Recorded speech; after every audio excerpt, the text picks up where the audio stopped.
Hello, everybody. How are you? Tuesday morning, early morning, Los Angeles. This is La Cienega Boulevard as we come up on the 10 freeway. We're going to take the time in this video to talk about the 5 worst truck stops in Denver, Colorado. As always, this is a parody. I'm going to make it up off the top of my head. It's not real, but it's interesting.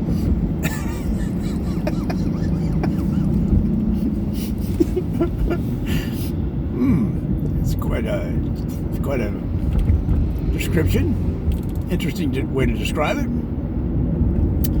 So the number 1 worst truck stop in Denver, guys, is going to be right around this corner. As soon as we get around this corner, we're going to discuss it. This corner right here. Yeah, that corner right there. I wonder how many times I've gone around that corner over the years, over the decades.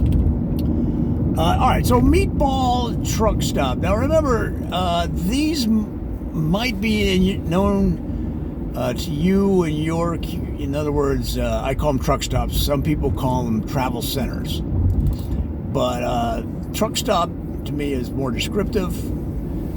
And if you don't know what a truck stop is, it's a large, it's sort of a super gas station, super fuel stop on the freeway where trucks by the hundreds, possibly thousands, stop to get fuel, to get a shower, to do their laundry.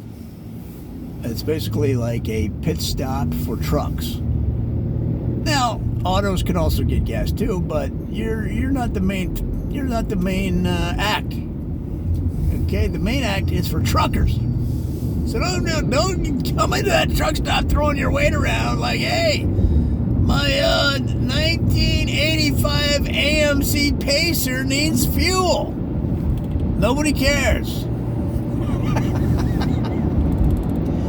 All right, so the number 1 of the 5 worst truck stops in Denver, Colorado is Meatball Truck Stop. Meatball Truck Stop is just way outside. A lot of these are way outside of town, like 45, 50, 100 miles outside of town.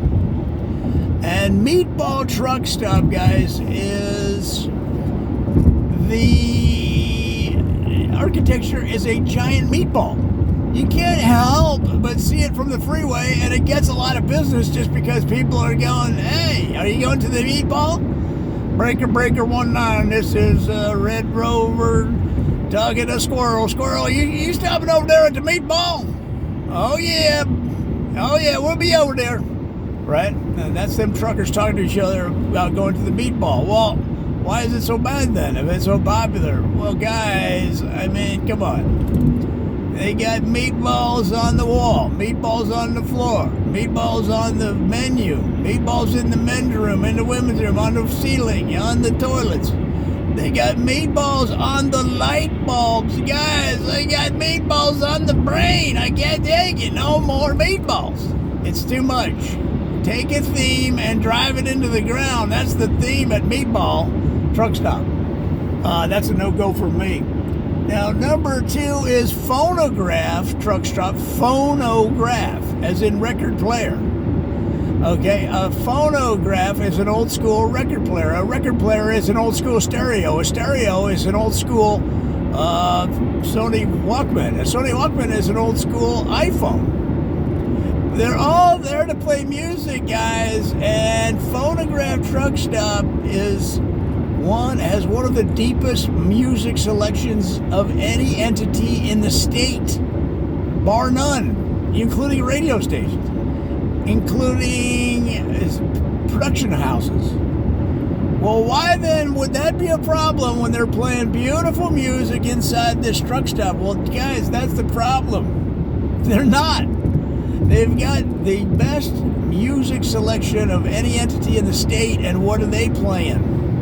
Okay, they're playing 1915, 1916 hootenanny music. And it's, you know those old albums that swing your partner around and around. You hear that scratching and the, oh my Lord. I think my head is going to explode. I can't take it, guys. That's number 2 on our list. Now, number 3 is Ravine. Ravine Truck Stop. Now, what's neat about Ravine, the truck stop is built on the edge of a huge ravine. And whatever services you need, you just throw it into the ravine. Okay, let's say you need your laundry done. You just take your laundry, put it in a plastic bag or a laundry bag, some other container, and you throw it into the ravine, and they will retrieve it, clean it, and bring it back to you. I mean, guys, if you need take a shower, all you do is strip down naked, walk down into the ravine. They will shower you with water, and then a bunch of machines will roll up onto you, robots, and they'll scrub you down, and then they'll rinse you off and put your clothes back on your body. Well, okay, if they have all these services, why do you have to go down in the ravine? I mean, why not just do them right inside the building, you know? And the answer is that they have built the economics around the ravine, and they wouldn't be able to offer the low prices they do unless you had to go to the ravine, because that way they can focus their efforts.